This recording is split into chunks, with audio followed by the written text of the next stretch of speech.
ازاي قدرنا نعرف شكل المجرة بتاعتنا اللي هي مجرة درب التبانة؟ لا ومش بس كده كمان صورناها واحنا جواها، وازاي كمان اصلا قدرنا نخترق كم السنين الضوئية دي كلها ونخرج براها ونصورها صور واضحة زي ما بنشوف كده على السوشيال ميديا. لا هو مش بس كده كمان، احنا كمان بنشوف اشكال وصور لمجرات بتبعد عننا ملايين السنين الضوئية. كل دي اسئلة خطرت في بالك وبالنا جميعا في مرة من المرات، واكيد هنكون حابين نعرف اجابتها. ولو ما خطرتش في بالك فاكيد هيكون عندك حب استطلاع ازاي تعرف احنا صورنا الحاجة دي. ان شاء الله في الفيديو ده هتلاقي كل الاجابات اللي بتدور جوه ذهنك. في البدايه حابب اعرفكم بنفسي، انا احمد شكر ودي قناه ايفنتوم، هتلاقي عليها كل حكايات الرعب والاثاره والغموض اللي تحب تسمعه. ولو انت اول مره تشوفني اعمل دلوقتي سبسكرايب في القناه وفعل الجرس عشان يوصلك كل جديد انا بنزله. نصلي على النبي عليه افضل الصلاه وازكى السلام وندخل في تفاصيل قصتنا.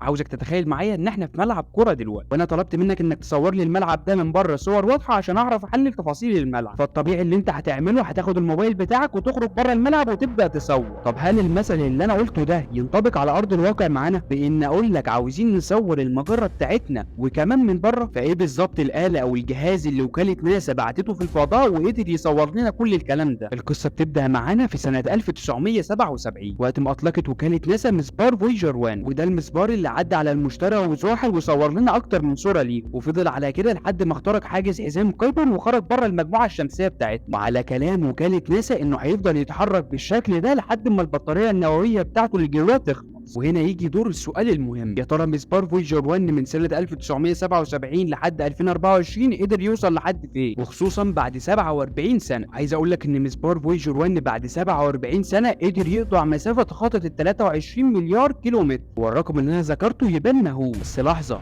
الرقم اللي انا ذكرته بالنسبه للحسبه الاساسيه فهو لا شيء. وهنا يجي دور السؤال الثاني، هل الرقم ده يكفي انه يخلينا نصور شكل المجره من بره؟ الاجابه ببساطه لا، وتعالى اما اقول لك ليه. بحسبه بسيطه بس عشان نعرف نخرج بره المجره بتاعتنا فاحنا محتاجين 100,000 سنه ضوئيه، والسنه الضوئيه الواحده بتحتاج 9 تريليون ونص كيلو متر. ولو جينا بصينا للمسافه اللي قطعها مسبار فويجر 1 فهنلاقيهم حوالي 23 ساعه ضوئيه بس، وعشان يقطع مسافه سنه ضوئيه واحده بس محتاج حوالي 19566 سنه، يعني غالبا في سنه 20846، والسنين دي كلها عشان يقطع مسافه سنه واحده بس. فلك ان تتخيل ان المجره كلها محتاجه 100,000 سنه. احسبوا انتوا بقى المسبار بتاع فويجر 1 ده هيحتاج كام سنه من السنين بتاعتنا عشان يخرج بره المجره، ومستني اجابتكم كلكم في الكومنتات. فكل الكلام اللي قلناه والحسبه اللي حسبناها دي بتؤكد لينا 100% اننا مستحيل نصور شكل المجره بتاعتنا من بره. وازاي وكاله ناسا بتعرض لنا صور للمجره كده؟ وكاله ناسا بتعمل حاجه من اتنين، يا بتستغفلنا يا بتستغفلنا برضه. في الحقيقه وكاله ناسا غير كده خالص، تعال اما اقول لك ليه. الطريقه اللي استخدمناها في البدايه تقليديه وطبيعي جدا انها تكون مستحيل، بس مش مستحيل اننا نلاقي طريقه تانية، وفي كمان اكتر من طريقه باننا نصور شكل المجره من واحنا جواه. وده هينطبق على مثال الملعب اللي قلناه في بدايه الفيديو، وهو ان بدل من ان الشخص يخرج بره الملعب ويصور، لا هيفضل زي ما هو جوه الملعب وهيصور بره، بس هنديله كاميرا احترافيه ونخليه يصور بيها، بس هيصور كل جزء لوحده، يعني المدرجات اليمين لوحدها والشمال لوحدها وهكذا كل زوايا واتجاهات الملعب. وبعد كده بتتم عمليه تجميع الصور دي، بينتج عنها في الاخر الشكل النهائي لشكل الملعب. هي الصوره مش هي 100% بس على الاقل بنسبه 90% الصوره اقرب الى الحقيقه. وهي دي الطريقه اللي استخدمها العلماء الفلكيين في اكتشاف شكل المجره بتاعتنا، مجره درب التبان. زمان في العصور القديمه الناس كانت بتروح اماكن معينه زي الصحراء في وقت معين من الليل ويشوفوا حاجه كده زي زراع ممتد الى ما لا نهايه ومليان بالنجوم. وعايز اقول لك ان الزراع ده ممكن نشوفه لحد دلوقتي زي اللي موجود في وادي الحيتان في الفيوم، وكمان نقدر نشوفه من غير تلسكوب. والناس زمان كانوا دايما بيسجلوا اللحظات دي وبيحتفظوا بيها. بس اللي درس الموضوع ده بعمق اكتر هو العالم الفلكي بطليموس، اللي قضى حياته كلها في مصر وخاصه في اسكندريه. ومع الرغم من ان تصوراته ما كانتش صحيحه بنسبه 100% بس على الاقل فادتنا، وخاصه العلماء اللي جم بعد. كتاباته فضلت مرجع لالاف من الفلكيين على مدار السنين اللي فاتت. بعد كده نيجي لسنه 1829، في الفتره دي علماء كتير من المسلمين اكتشفوا كم كبير من النجوم، وكل النجوم دي قسموها لمجموعات، وبدا شكل السنه يتضح معانا اكتر واكتر. وللعلم لسه لحد دلوقتي في نجوم ليها اسامي عربيه لسه موجوده معانا لحد دلوقتي، يعني عندك زي سهيل وكوكبه الجبار والثريا وغيرهم كمان من النجوم. وبعد كده عدى علينا سنين كتير لحد عصر النهضه، اللي هي الفتره اللي ما بين القرن ال14 وال17 الميلادي. في الوقت ده اللي بدا فيه الاوروبيين ان هم يسجلوا موقع النجوم بشكل دقيق، وده كله عشان يحددوا المسارات اللي هيرسموا عليها شكل المجره. ويجي بعديها اي اول شخص يحاول يرسم صوره للمجره، وهو العالم البريطاني فريدريك هيرشل. فريدريك هيرشل قسم السماء لاكتر من جزء، وكمان اخذ لقطات منفصله لاجزاء كتير لاكتر من 600 مكان حوالين العالم، وخلص تجميعة البيانات دي كلها في سنه 1785. وان الشكل اللي قدامكم ده هو شكل المجره، واللي موجوده لحد وقتنا الحالي لو حبيت تعمل سيرش عنها خريطه فريدريك هيرشل. وبعد 100 سنه من محاولات فريدريك هيرشل يجي لنا عالم تاني، هو العالم الهولندي جاكوب، ويعيد نفس التجربه لكن بشكل احدث ومتطور، وقعد يجمع في الخرائط والرسومات القديمه ويعدل عليها لحد ما يصل للشكل النهائي، وهو الشكل الحلزوني اللي كلنا عارفينه. وكمان هو شغال في ابحاثه واكتشف ان في مجرات تانية غير مجرتنا، وكمان بياخدوا اشكال تانية زي الشكل البيضاوي او العشوائي. وان اللي اكد لنا ان المجره بتاعتنا هي المجره اللي واخده الشكل الحلزوني ان الزراع اللي في السماء بيبقى باين بشكل مايل، ولو كانت المجره بيضاويه ما كناش هنشوف شكل الزراع ده خالص، اما لو كانت عشوائيه فوارد جدا ان احنا كنا نشوف اكتر من زراع في اتجاه واحد. بس كده وبكده نكون وصلنا لنهايه قصتنا. بتمنى انك تكون خارج من الفيديو ده مستفاد بقدر المستطاع. ما تنساش تعمل لايك وكومنت لان ده بيفرق معايا جدا، واعمل شير مع صاحبك اللي كان نفسه يعرف احنا ازاي صورنا المجره بتاعتنا مجره ضرب التبانه. بس كده واشوفكم في فيديو جديد.